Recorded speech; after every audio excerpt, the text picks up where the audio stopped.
Thank you for all for still being with us and to join us for the first roundtable discussion of today, which I'm honored to moderate. And it is on the topic of what kind of innovations do people expect from the legal profession. So it will really dive into the conversation of exploring and the expectations of court users and also lawyers, clients, what they have actually.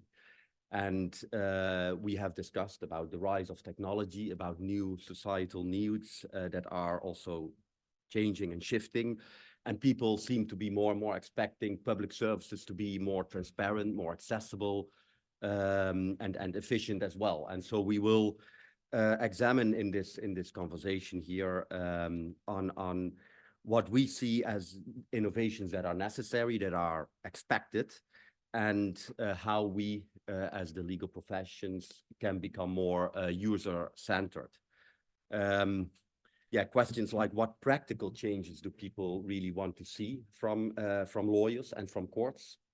How can we then also ensure that the innovation really addresses these needs and also creates a justice system and legal services that are more intuitive and maybe more responsive to what people expect. So luckily, I'm here with an excellent panel that will navigate this discussion. So first of all, I would like to clarify that one of the panelists that is in the program, Pauline McBride, a lawyer, she unfortunately was unwell and could not join us. However, she has been replaced by Christian Lemke, who you already met this morning. I only asked him yesterday evening at 8 to join this panel. So thank you very much for your flexibility to join us. And as already indicated, Christian is a lawyer in Germany. He holds various positions in the Hamburg Bar, in the Bundesrechtsanwaltskammer, and is also the chair of our Future of the Legal Profession Committee of the CCBE. Then we have with us Judge Sylvain Merenne, President of the Association of European Administrative Judges. Thank you. Then Sabine Matejka, President, also Judge and President of the European Association of Judges. And also Brian O'More, you also met him already, representing here also the European Network of the Councils of the Judiciary, but also a judge in part of the Irish Council of the Judiciary. So as you see, we have 3 judges and we have 1 lawyer. So to restore the balance, I would like to suggest that we first let the judges speak, and then as lawyers like that, to give the lawyer the last word in this panel. So first, Brian, if you could maybe, you already gave a few thoughts on your survey, but I understood that for this conversation, you wanted to focus more also on the accessibility of justice and quality of justice. So if you, could start your, I think you can also stay here. Okay. I'll be very brief because you've heard a lot from me earlier on today. This topic is a fascinating one, but in order to address what innovation should be made available to meet what the public want, we have to decide what do the public want. And it seems to me that as far as judges are concerned, what the public wants is a relatively speedy process that results in a quality judgment that is consistent with the other judgments issued in the area, because of course, that is the advice they will have been given before they begin their litigation. That will be based on previous case law and previous decisions. There is a tension, I think, between the quality issue and the speed issue. A rushed judgment is very seldom the very best one, and it often takes some time for the judge considering the case to come up with a judgment that is full and appropriate in the circumstances. What's the best way of squaring that circle? What's the best way of trying to ensure consistency and quality on the one hand and a relatively speedy process on the other? Well, one simple way of doing it, and what I want to explore in a couple of minutes now, is the making available of judgments from the same jurisdiction or other jurisdictions on the same topic, but in particular judgments from one's own jurisdiction. And that's not as simple as it seems. There was a time in a number of even the most advanced jurisdictions where it was a matter of random chance as to whether or not one was able to find the relevant judgment on a particular topic. What has changed that in large measure is the publication of judgments online, notably for the public, or sometimes solely for judges by reference to a research tool that judges might be given. To my mind, the gold standard of that type of resource is the European Court on Human Rights website called the KS platform. And that's an extraordinary thing. It's worth even just opening your laptops, if you're not familiar with it already, to look at it. But the gateway page is arranged so that you can see the variety of different resources available to you. For example, thematic approach towards matters, so that things like workers' rights, prisoners' rights, immigration is dealt with in the one section of the website, so you can explore a topic very easily. They also then have all the modern case law from Strasbourg. I'll come back to that in just a moment. And in addition to that, they have articles on the case law. And a simple, but to my mind, really effective way in which this particular resource, this particular website operates, is that the web page that you see when you open it is arranged according to the articles of the European Convention on Human Rights. So if you want to know, as we were discussing earlier on in the last presentation this morning, about Article 6 and the right to a fair trial, you click on Article 6, and behind it there is then a summary running to about 25 or 30 pages of what that's all about, the relevant articles, the most germane case law, and then the case law is listed with it. I said I'd come back to the case law that one can find. The case law and the articles on the jurisprudence is updated on a weekly or fortnightly basis. So it's completely up to date. And as a resource for judges deciding convention cases, not just in Strasbourg, obviously, but in any country or any state that's a member of the Convention on Human Rights, this is an absolutely invaluable tool. It allows things to be done more quickly, and it allows things to be done in a way that is consistent with what Strasbourg has laid out. That sort of development is relatively recent. It's an innovation that goes right to the point of trying to meet the requirements both of consistency and quality, and indeed speed of process.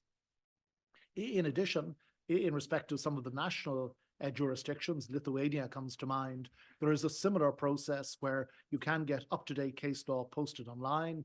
In Ireland, judgments of every court are available within 2 or 3 days of their delivery on the court's website. But where the Irish experience certainly falls behind the Strasbourg one is that they're not clumped thematically. So it's therefore more difficult to find among the whole wave of different cases decided in the Irish courts on a daily or weekly basis what the relevant ones are for your purpose. But that is an innovation, and it is something rolling out among other European jurisdictions that is of great assistance in meeting the requirements of the public. I just want to make one final point, if I can, Simone, and it's this, that I said I'd mention the winning entry in the ENCJ award process that occurred in June of this year.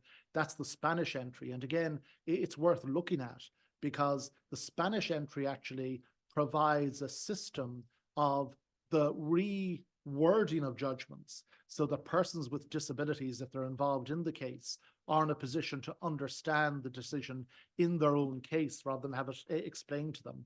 And that's done by a collaborative effort between the relevant association or body that provides supports on a clinical or medical or therapeutic basis to people who have the particular disability, to the lawyers involved in the case, and to the judge, him or herself.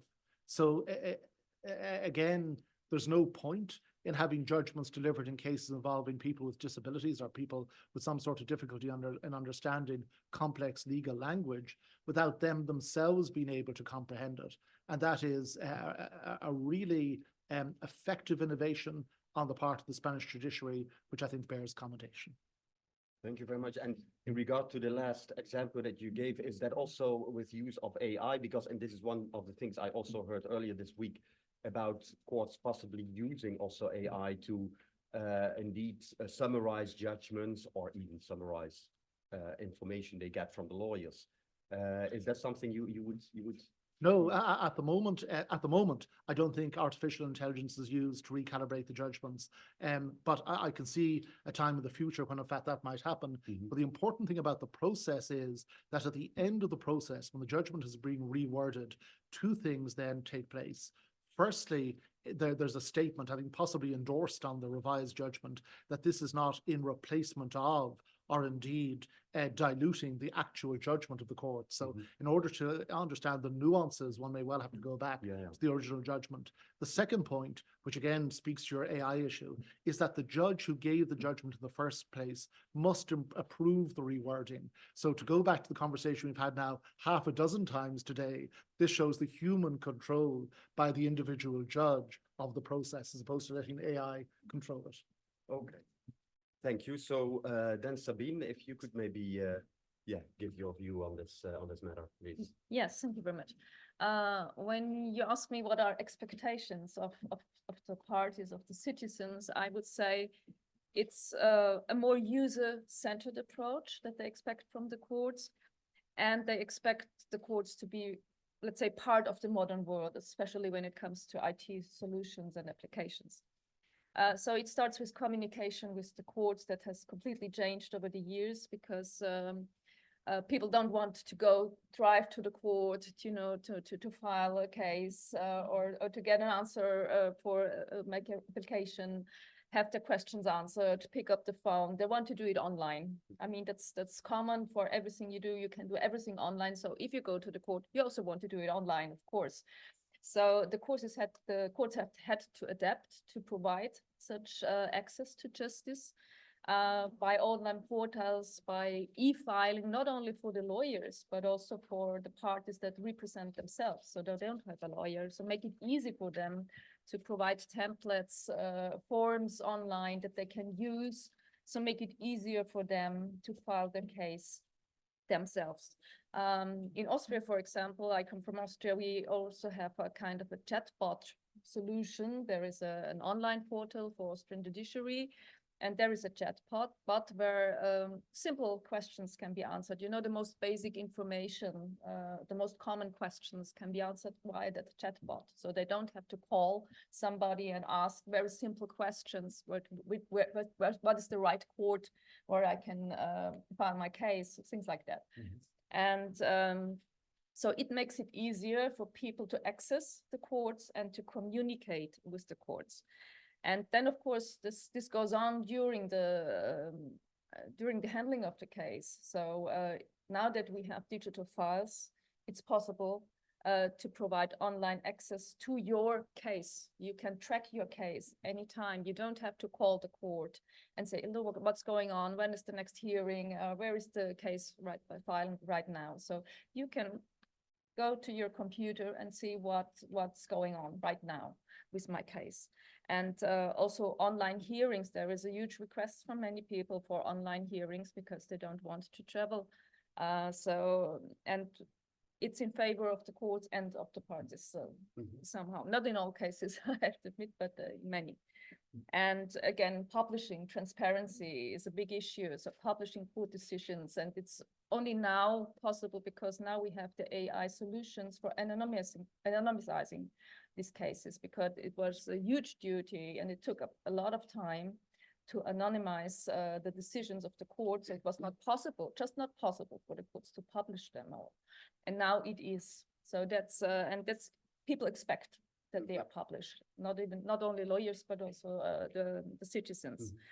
Mm-hmm. So I think this is one point. And the other thing, as you said, speedy proceedings, as Brian just mentioned. People want a quick and efficient handling of their case. So what does it mean for the courts? It also means that we have to have a professional court management. And there have been a lot of innovations in the past years, how courts are handling their cases, the case management. And this also goes hand in hand with digitalization. Now we have digital case filing, case management. It's much easier to track, to evaluate where are the problems in the system. There we have a lot of tools regarding like backlog reduction. I'm looking at Francesco from CCBE. They have a backlog reduction tool, for example.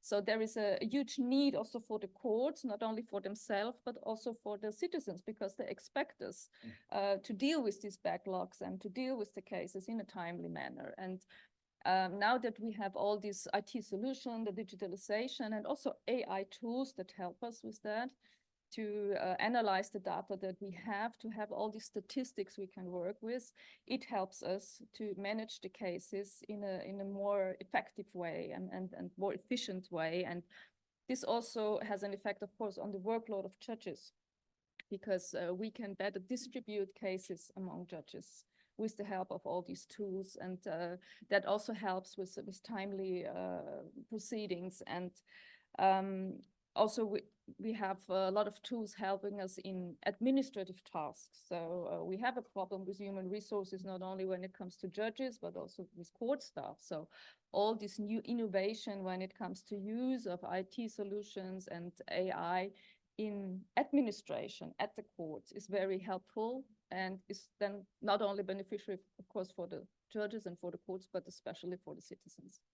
Okay, so if I hear you, then there are actually a lot of relatively simple innovations that can already be introduced, making things better accessible online, and yeah, the speeding up of procedures, that actually by implementing that already a lot could already be achieved. A lot is already in place. But keep in mind that the speed is very different in the countries all over Europe. So some are more advanced and some are just in the middle of introducing these tools. So it's not the same everywhere. And of course, the legal basis is not the same. And as you mentioned this morning, the electronic communication with the lawyers, between lawyers and courts, that was introduced in 2016 in Germany, as you said.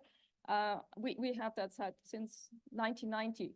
In Austria. So you can see there are huge difference even in countries that, I mean, more on the same level, I would say, when it comes to administration and things like that. So it's also a matter of resources, I have to say.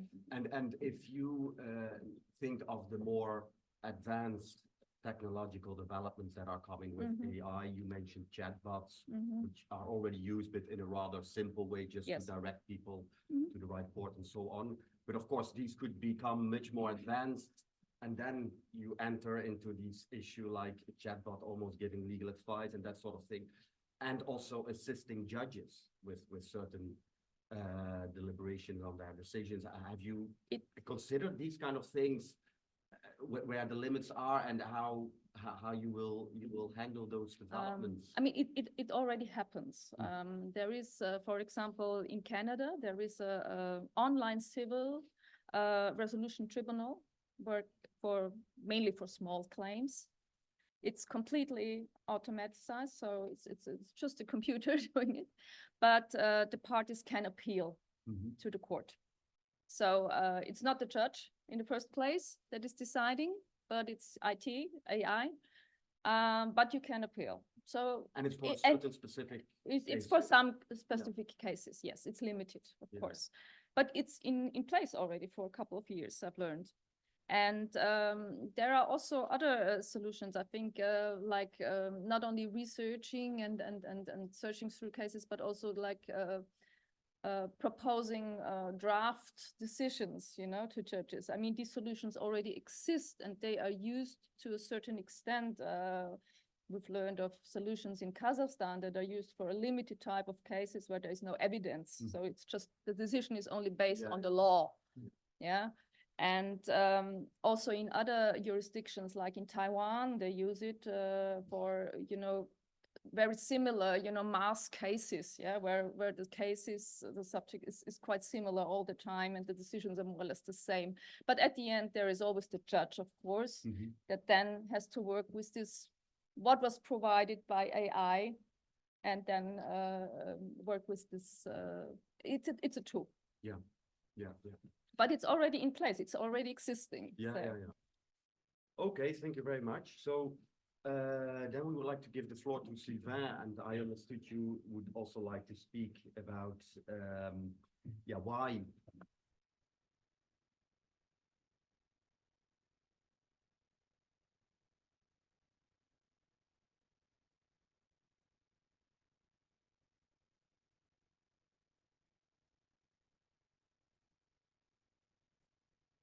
It's true that I had a slightly different understanding of the topic for today, and I think it would be complementary.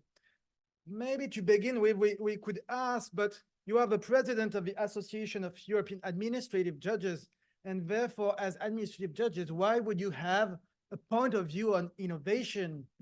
As I like to say, as this president, I say, we are bureaucrats fighting bureaucracy with the weapons of bureaucracy. And so therefore, in our professional experience, we meet innovation. It's something we know. We meet it through regulatory framework. We meet it through different sort of sectorial regulations and permits. For instance, a building permit may raise an issue about architectural innovation. We see also this through competition law.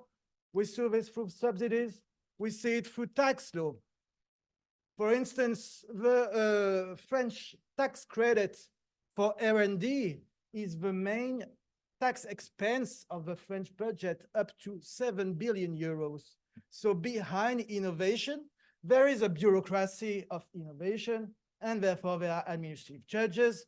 And from this professional experience, I can say that innovation is a process which is deeply related to capitalism and competition in order to generate economic growth, and that the state support this process. We can see that at the Article 3 of the EU Treaty.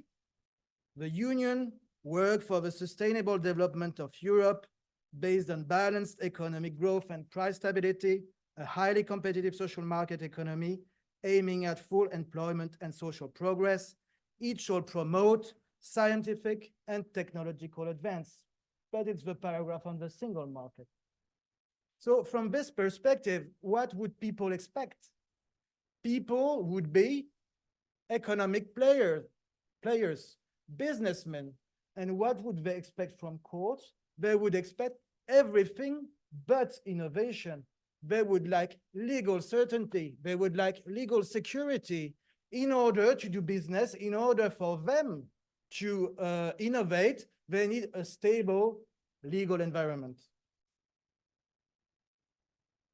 And judges, as we have seen, are conservative, and they like to repeat similar patterns and to repeat the case law and so on. So it fits pretty well.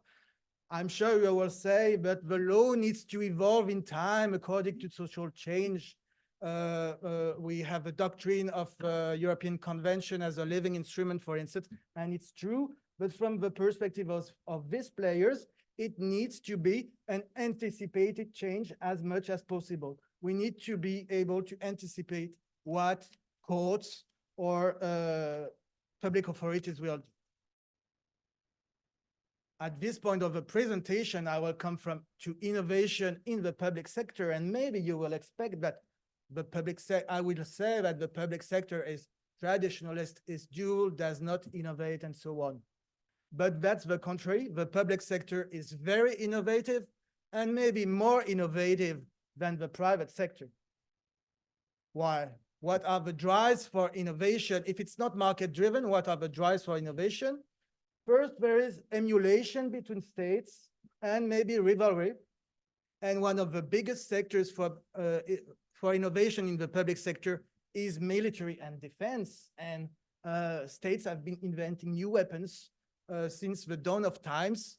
And for instance, the internet is originated from a project from the US military.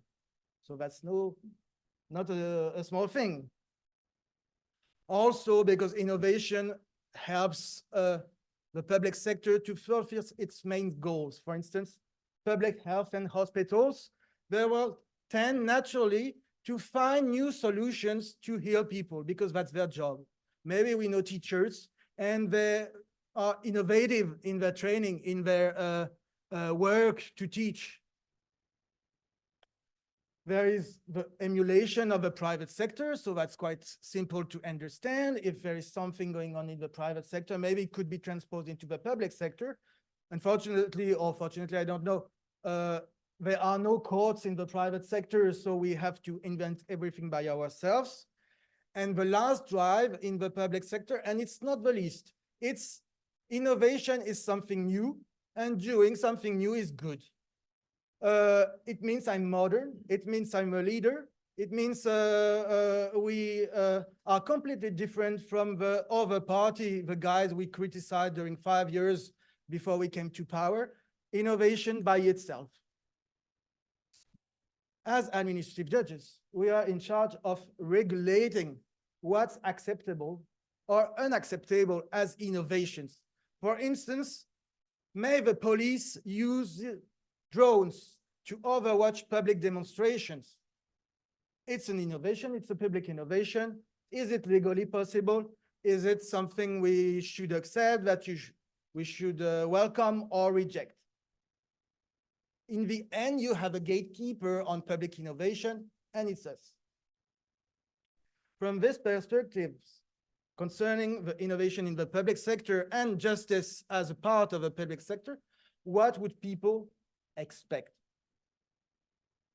In French, we have a word for court users. We say justiciable. And if you want to make it a little bit more grandiloquent and pretentious, you make a long A in the end, justiciable. What the justiciable is thinking. And I have been lectured in my careers about what the justiciable wants and what it is expecting by people who had no real relations with court users. I tried to interpret the situation, and so I understood that the justiciable is not a real person, but it's a fictional character. It's the imaginary friend of every judge. And this friend is very friendly because it always wishes what you yourself wish. So it's great. If we consider the real people, the court users, for instance, we have asylum seekers. Asylum seekers, sometimes we wonder between colleagues if they understand they are into a court. They come from systems where courts are not a source of trust, where you do not expect a court to decide on genuine legal reasoning. They are in this position, and they are here because they need to be here, but they would prefer to not be here or to do something else. So do these people expect innovations? I can't imagine them have a very high understanding. Of course, lawyers are expert court users and have a good grasp on innovations and expectations on innovations, but I wouldn't dare to speak instead of lawyers. So I think we should depart from, I would say, a naive conception of innovation. Innovation would be everything stays the same, but it's a little bit better. Everything stays the same, but it costs a little bit less. That's not innovation, it's improvement. And if we start to call it innovation, we start maybe to go into magical thinking when we say that we will use innovation to have a less costly judicial system.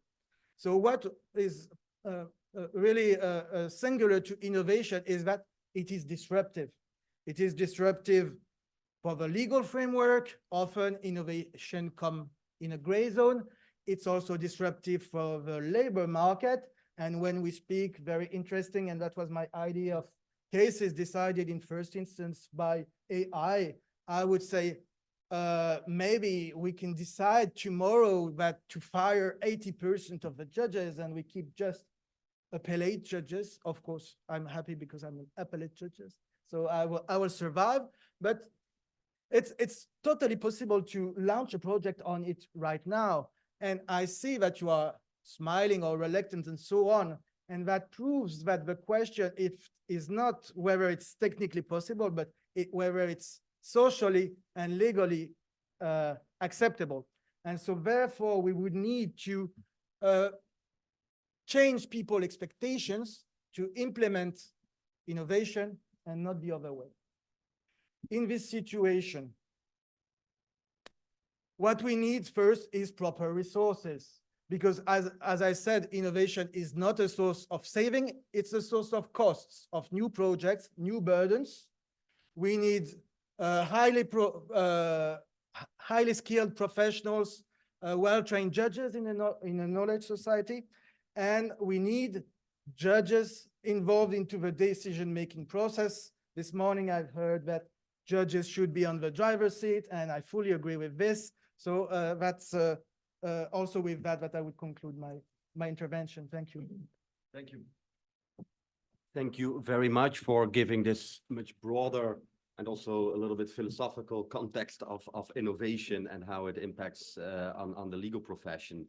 You mentioned proper resources as something very important, but as we see the trends since many years, is that the resources are not really increasing. How do you see, how do you think this trend could be reversed of constantly limiting the resources rather than to convince also the wider public and of course eventually also politicians to invest more into justice systems?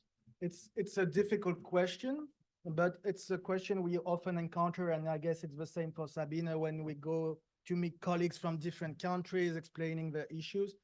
I would say that justice is chronically underfunded. It's an imperfect equilibrium, but by definition, justice is not properly funded.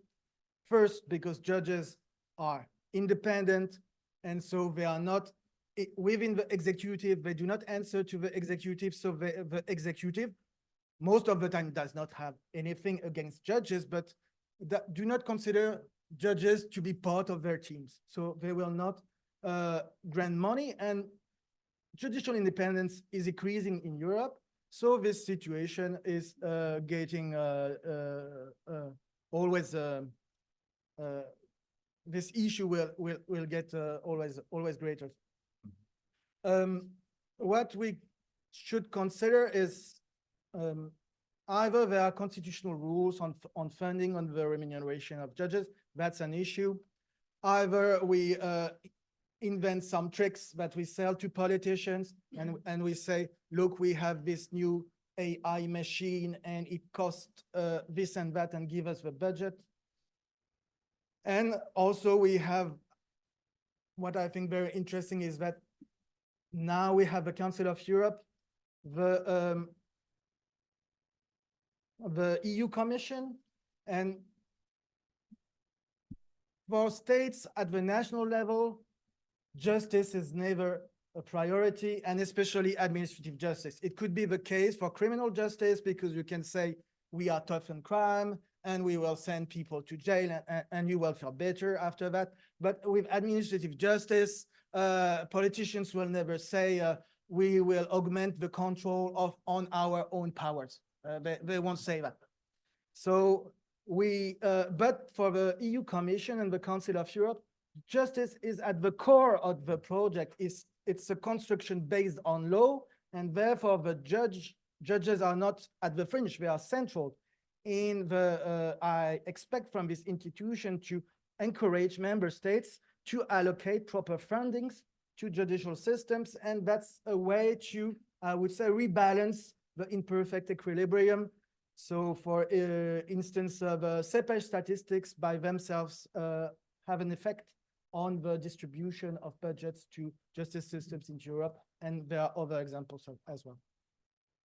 Thank you. Yes, and this seems also to be a perfect topic where the legal professions indeed can jointly make these calls for justice being seen also as a critical infrastructure that requires proper funding, obviously.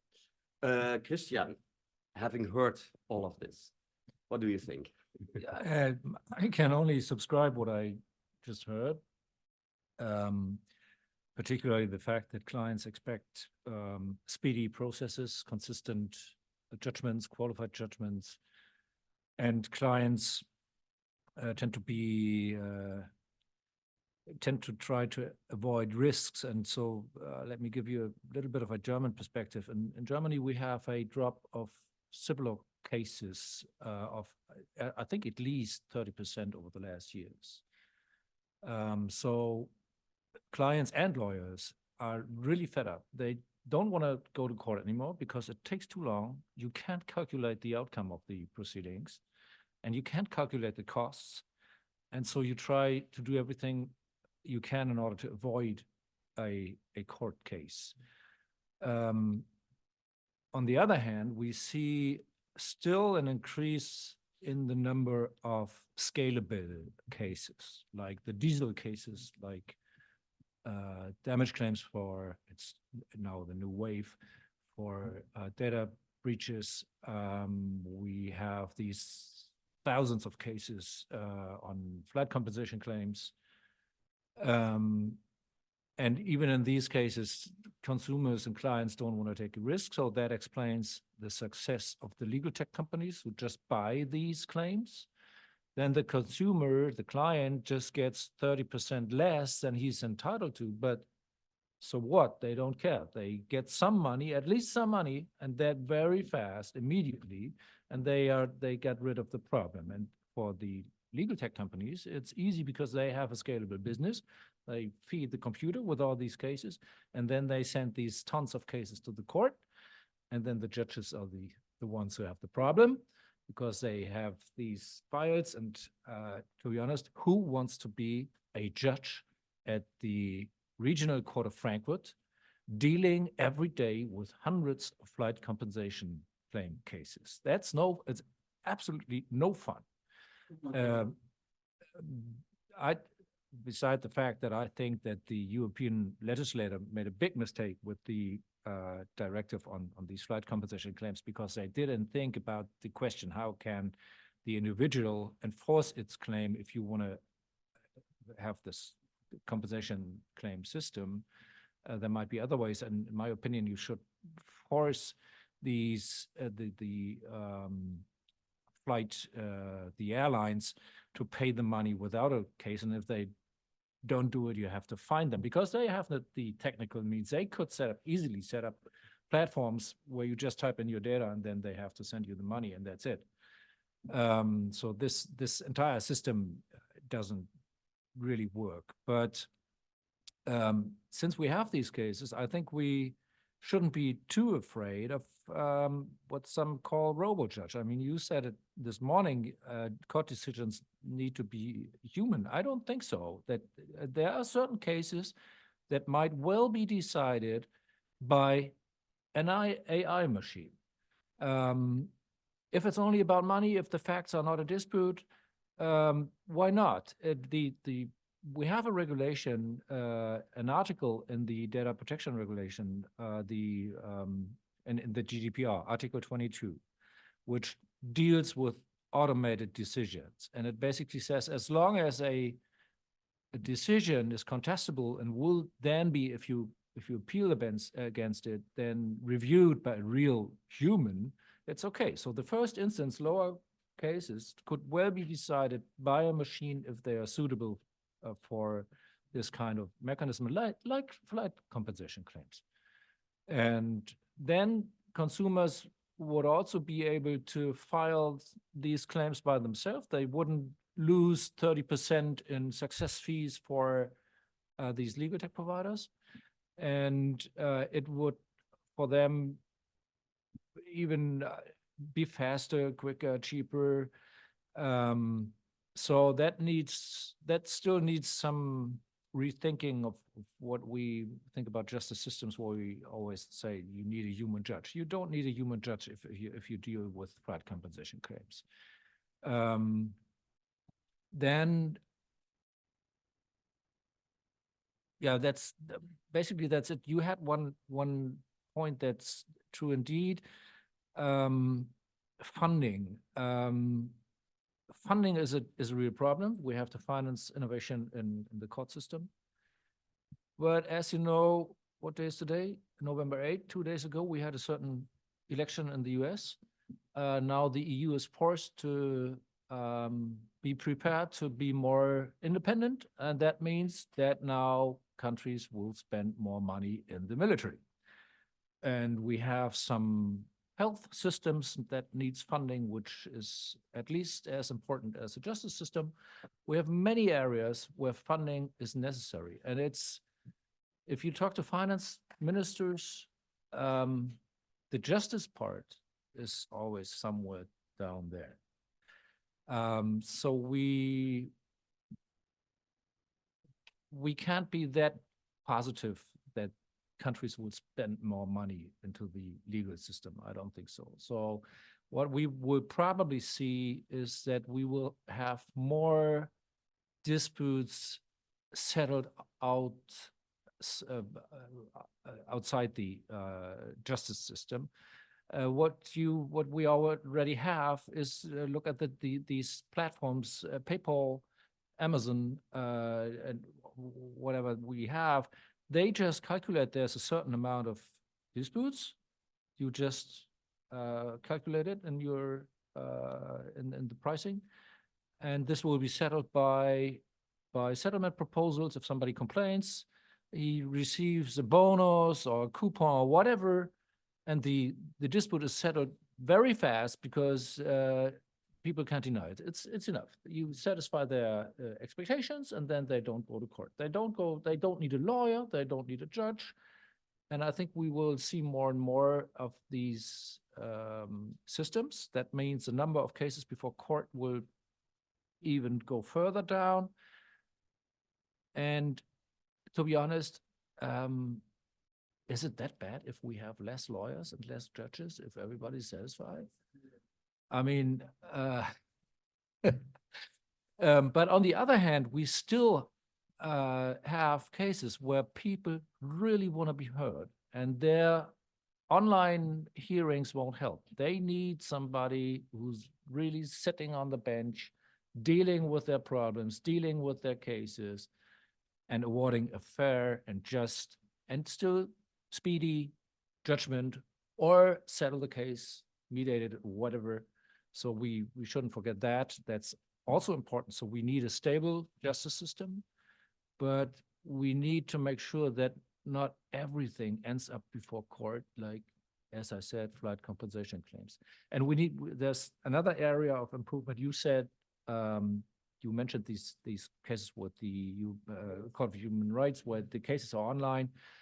In Germany, if you want to find out about the legal situation and whatever kind of law, lawyers use basically two platforms, Back Online and yours.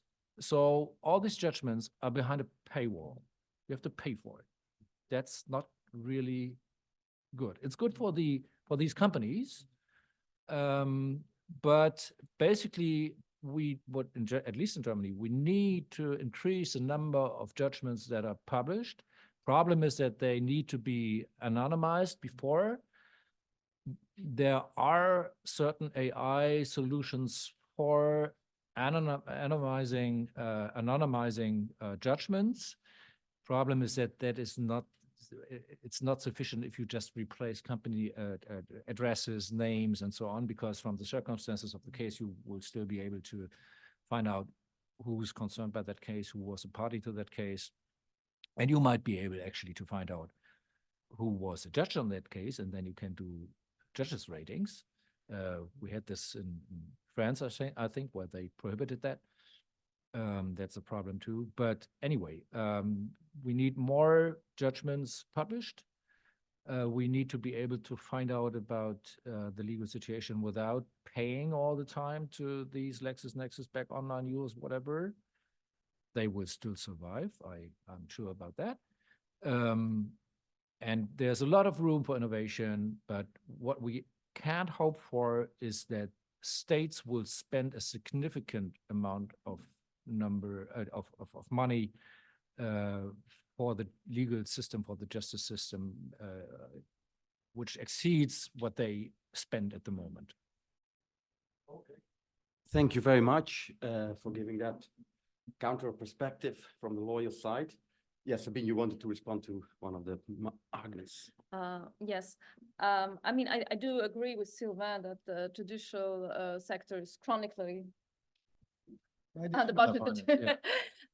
But I share Christian's view that it's not very realistic, at least in the upcoming years, that the budget for the judiciary will go up a lot. So the question is, do we have a choice? I mean, as much as I also don't want the delivery of justice is being outsourced, because it's a duty of the state. Yeah. But I also agree that in some kind of cases like this flight compensation, we have the same problem in Austria. So it's very acceptable for the parties, for the users to not go to the court, but have another solution outside the court. I mean, for the citizens, what do they want? They want a solution. They want the problem to be solved. They don't necessarily want a court decision. They want a problem to be solved. And in some cases, it needs a court decision, and it's very important to have a court decision as an authority. And in some cases, maybe it's not necessary. So I think as judges, of course, we are always, we don't really like this idea, and I have concerns and I know all the risks, but that will be the part of the other panel, so I'm not touching upon this now. I'm not interfering, but I'm just raising the question, do we have a choice? And we have limited resources, and it's not only about budget. I mean, it's about human resources. Everybody's struggling to get staff, not only the courts, the public sector, the private companies, everybody. We just don't have the people anymore. So we need to find other solutions, and we should define where we put our resources.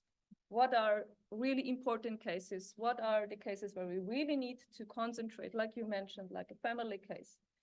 And what are cases that maybe can be dealt with in another way? At least we should think about it. Yeah. Yes. It's important not to lose sight of one of the things Christian identified, which is the importance of people having their day in court. I mean, quite frequently, you see somebody turning up in court and they present their case, or the lawyer does. The case then settles because they have the catharsis of having it off their chest. And that's true no matter how complicated or simple the case is. So to go back to Sabine's point, I think what people in the flight delay cases want is what I think they're entitled to, which is to fill in a form online and get their money back. And I mean, obviously, things should be geared so that that is actually achieved. If that doesn't happen, the answer could conceivably be the Canadian type process you described. It could be, as Christian says, fines on airlines that don't comply. It could be in a case where costs would obviously dwarf the amount that the client, the customer, is looking for. A situation where if an airline says to somebody, you have to go to court and initiate a process to get your €300 flight returned, that the judge can then say, okay, I'm now going to give costs against the airline on a full indemnity basis. And airlines are very smart commercial operators. If they realize that that's what's coming down the track, it may put manners on them and revert to giving people what they're entitled to in the first place. But as I said, there's a dimension to this, which is the importance, which has been the case for centuries, of people able to turn up and before a judge or an arbitrator or a mediator state their piece. It's difficult to get away from the importance of that, I think, in the system.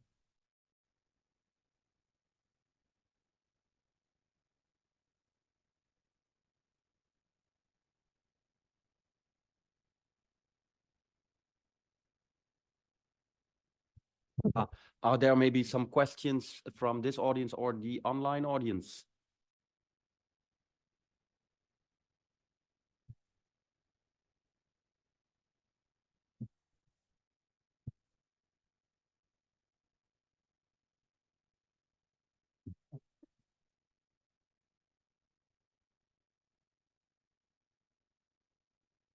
Nobody? Just one remark, one comment. European Consumer Centers Network help consumers to get the compensation in an amicable way to avoid these cases to go to court free of charge.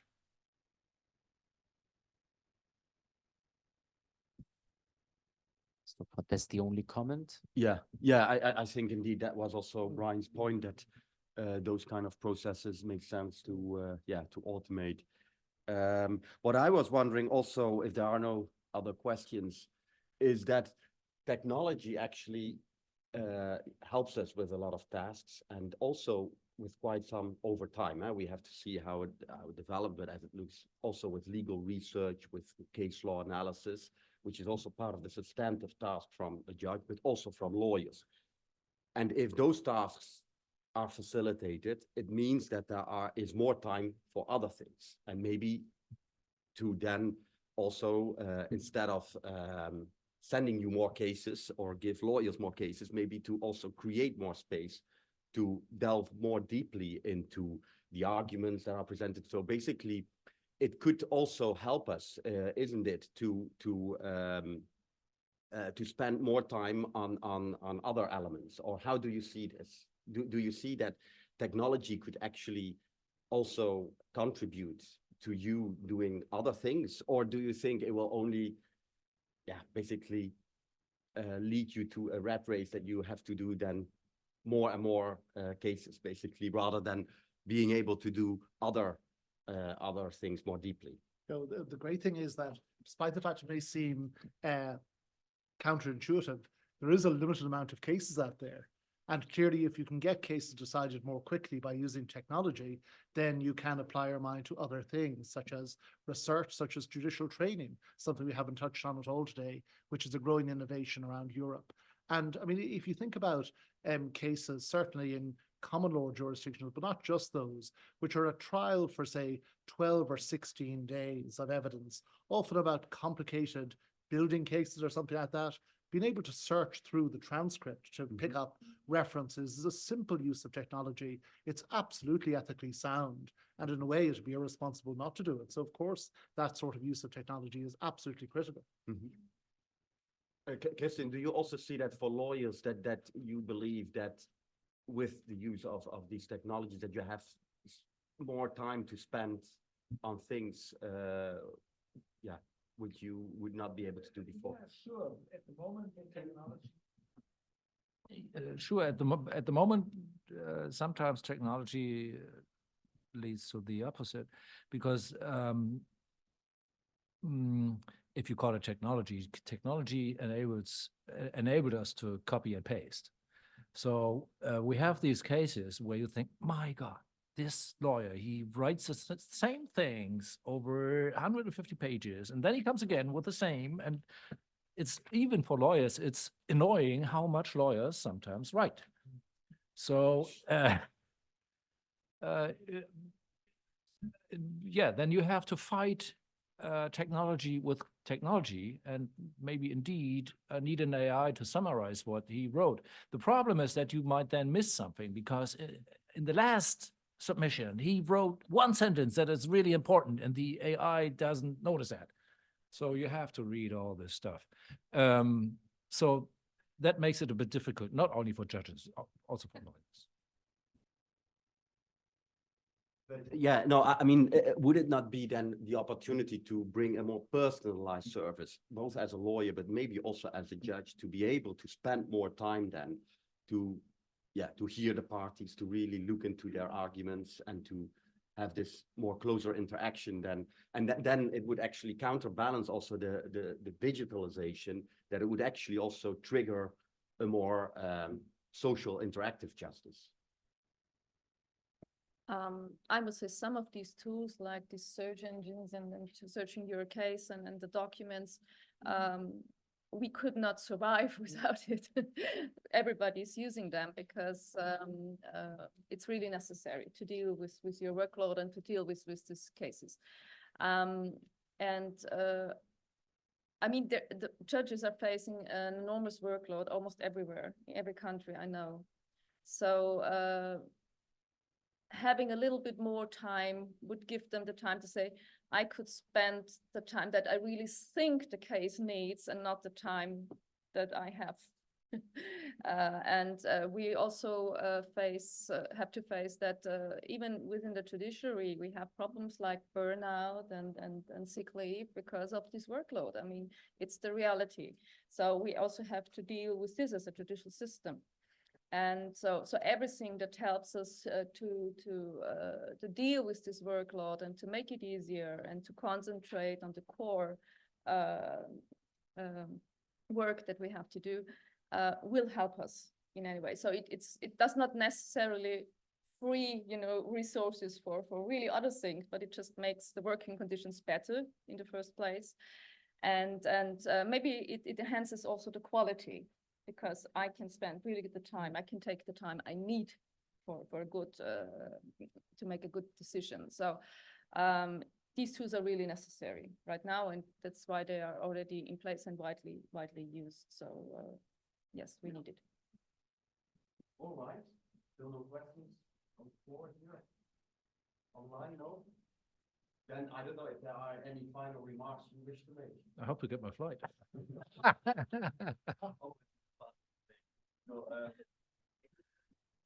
Yes. So if there are no final remarks from here, no? Then I think we can conclude this. I think we are a little bit ahead of time, but it gives us. Just